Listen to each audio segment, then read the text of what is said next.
যদি কেউ মিথ্যা মামলায় ফেঁসে যান, যদি কেউ আপনার উপরে মিথ্যা অপবাদ দেয়, আপনার সম্মানহানি করতে চায়, আপনাকে বেইজ্জতি করতে চায়, আপনাকে যদি মিথ্যা মামলায় ফাঁসিয়ে দেয়, তাহলে আজকের এই আমলটা করেন। আসসালামু আলাইকুম ওয়া রাহমাতুল্লাহ। সম্মানিত বন্ধুরা আমার, রুহানি সমাধান থেকে আমি মাওলানা আব্দুল হক অবশ্যই আজকে এমন একটি আমল শিখাবো যে আমলটির দ্বারা যদি আপনি মিথ্যা মামলায় ফেঁসে যান, আপনাকে ফাঁসানো হয়, তাহলে এই আমলটা করেন। আল্লাহ পাক আপনাকে সেই মিথ্যা মামলা থেকে খালাস করে দিবেন, মুক্তি দিয়ে দিবেন। যদি কেউ আপনার উপর অপবাদ দেয়, হে প্রিয় বোন আমার, আপনাকে কেউ যদি অপবাদ দেয়, তাহলে এই আমলটি করেন। অবশ্যই আল্লাহ তাআলা সেই অপবাদ থেকে আপনাকে মুক্তি দিয়ে দিবেন। কেউ যদি আপনাকে বেইজ্জতি করতে চায়, এই আমলটা করেন, আল্লাহ পাক আপনাকে ইজ্জত দান করবেন ইনশাআল্লাহ। অনেক সময় দেখা যায় আমাদেরকে আমাদের অনেক শত্রু আমাদেরকে মিথ্যা মামলায় ফাঁসিয়ে দেয়। তাদের ক্ষমতার জোর বেশি, কিন্তু আমরা তখন অসহায় হয়ে পড়ি। আমাদের পাশে তখন কেউ থাকে না। আমাদের উপর অনেক সময় দেখা যায় অনেক মা বোনের উপরে অপবাদ দেয়, ইজ্জত হানি করতে চায়, বেইজ্জতি করতে চায়। তখন আপনারা অসহায় হয়ে পড়েন, তখন আপনাদের পাশে কেউ থাকে না। আপনার এই আমলটা শিখে রাখেন। যদি তখন কাউকে লাগবে না, আপনি যদি এই আমলটা করেন, আল্লাহ পাক আপনার পাশে থাকবেন, আল্লাহ আপনাকে সাহায্য করবেন।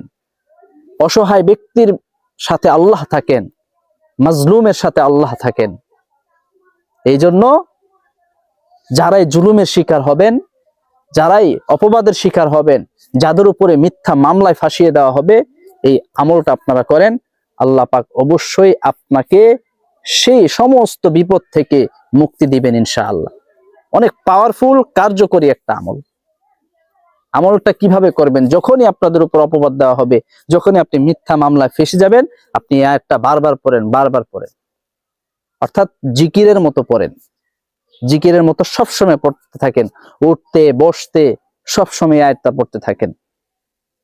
এই আয়াতটা একদম ছোট, আপনারা মুখস্থ করে নিতে পারেন ইনশাআল্লাহ। কোরআনের একটা আয়াত আমি বলে দিচ্ছি প্রথমে আপনাদেরকে আয়াতটা, এরপরে আরো কিছু নিয়মাবলী বলে দিব ইনশাআল্লাহ। তো প্রথমে আপনারা এই আয়াতটা মুখস্থ করে নেবেন। সূরাতুল ইউনুস, সূরা ইউনুসের 82 নম্বর আয়াত। সূরাতুল ইউনুস, কোরআন শরীফ খুলবেন, দেখবেন সূরা ইউনুস আছে। ইউনুসের 82 নম্বর আয়াতটা বের করবেন। 82 নম্বর আয়াতটা বের করে আপনারা আমি যে আয়াতটা বলবো এটার সাথে মিলিয়ে নেবেন। আপনারা আয়াতটা মুখস্থ করে নেবেন। ছোট্ট আয়াত, কিন্তু এটার কার্যকারিতা, ক্ষমতা অনেক বেশি। এটা যখন আপনি উঠতে বসতে মানে পড়তে থাকবেন, আপনার উপরে মিথ্যা মামলা দেওয়া হলে সেটা কেটে যাবে, তারাই উঠিয়ে নেবেন ইনশাআল্লাহ।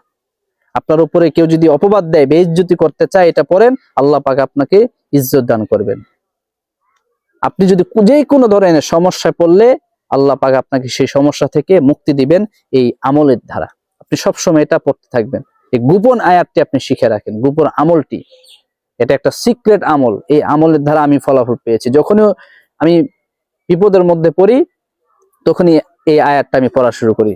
আলহামদুলিল্লাহ, আল্লাহ পাক এই আয়াতের বদৌলতে সেই বিপদকে কাটিয়ে দেন, সেই বিপদ থেকে আমাকে উদ্ধার করেন।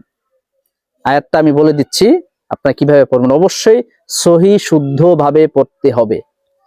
যদি আপনি আয়াত পড়লেন কিন্তু সহি শুদ্ধ হইল না, তাহলে কিন্তু আপনি রেজাল্ট পাবেন না। কারণ আপনি যদি সহি শুদ্ধ ভাবে না পড়েন, তাহলে এটার অর্থ হয়ে যাবে ভিন্ন। এই জন্য সহিভাবে পড়বেন। আর সহিভাবে পড়ার জন্য অবশ্যই আপনারা আমার ভিডিওটা আমি যেভাবে বলবো অবশ্যই মনোযোগ দিয়ে শুনবেন। দরকার হয় বারবার শুনে শুনে আপনারা মুখস্থ করে নেবেন কোরআন শরীফ দেখে ইনশাআল্লাহ। তো চলেন আমরা আয়াতটাকে পড়ি। বিসমিল্লাহির রহমানির রহিম। ওয়া ইউহিক্কুল্লাহুল হাক্কা বিকালিমাতিহি ওয়ালাউ কারিহাল মুজরিমুন। সুবহানাল্লাহ। আমি ভেঙে ভেঙে বলছি, ছোট্ট আয়াত। ওয়া ইউহিক্কুল্লাহুল হাক্কা, সহজ, আপনারা এইভাবে পড়বেন। ওয়া ইউহিক্কুল্লাহুল হাক্কা, ওয়া ইউহিক্কুল্লাহুল হাক্কা, এতটুকু মুখস্থ করবেন আগে। এরপরে বিকালিমাতিহি, বিকালিমাতিহি, এভাবে মুখস্থ করবেন। এরপরেরটা ওয়ালাউ কারিহাল মুজরিমুন, ওয়ালাউ কারিহাল মুজরিমুন। 3 ভাগে ভাগ করবেন, ভাগ করার পরে অল্প অল্প করে এটা মুখস্থ করে নেবেন। আবারও মিলিয়ে বলছি, ওয়ায়ুহিক্কুল্লাহুল হাক্কা বিকালিমাতিহি ওয়ালাউ কারিহাল মুজরিমুন। সুন্দর একটা আয়াত এবং খুবই সহজ এবং ছোট। আপনারা এটা দেখে দেখে সহিভাবে যেভাবে বললাম মুখস্থ করে নেবেন এবং উঠতে বসতে সব সময় আয়াতটা পড়বেন, এই আমলটা করবেন ইনশাআল্লাহ। জিকিরের মতো পড়তে থাকেন, যে কোনো সমস্যায় পড়েন ইনশাআল্লাহ আল্লাহ পাক আপনাকে সেই সমস্যা থেকে মুক্তি দিবেন ইনশাআল্লাহ। এবং যে কোনো সমস্যা পড়লে আমলটা করার সময় ওই বিপদটার কথা আপনারা স্মরণ করবেন, আল্লাহর কাছে দোয়া করবেন ইনশাআল্লাহ। আল্লাহ পাক অবশ্যই আপনার উপর যে মিথ্যা মামলা, মিথ্যা অপবাদ, সমস্ত বিপদ আল্লাহ পাক আপনার থেকে উঠিয়ে নেবেন। আপনাকে সেই বিপদ থেকে, মিথ্যা মামলা থেকে, মিথ্যা অপবাদ থেকে আপনাকে মুক্ত করে দিবেন ইনশাআল্লাহ। অবশ্যই আমলটা করবেন এবং যারাই বিপদে পড়ে না কেন আপনারা আপনাদের ভাই বোন, আপনাদের মা বাবা বা আপনাদের আত্মীয় স্বজনের কাছে ভিডিওটা শেয়ার করে তাদেরকেও এই বিপদের মুক্তির এই আমলটা শিখিয়ে দিতে পারেন ইনশাআল্লাহ। তো বন্ধুরা আমার, যদি ভিডিওটি ভালো লাগে অবশ্যই লাইক দিবেন, আপনার মূল্যবান মতামত কমেন্টে জানাবেন এবং এই ধরনের আর শক্তিশালী কোরআনী আমল পাওয়ার জন্য অবশ্যই আমাদের চ্যানেলটি সাবস্ক্রাইব করে আমাদেরকে উৎসাহ দিবেন ইনশাআল্লাহ।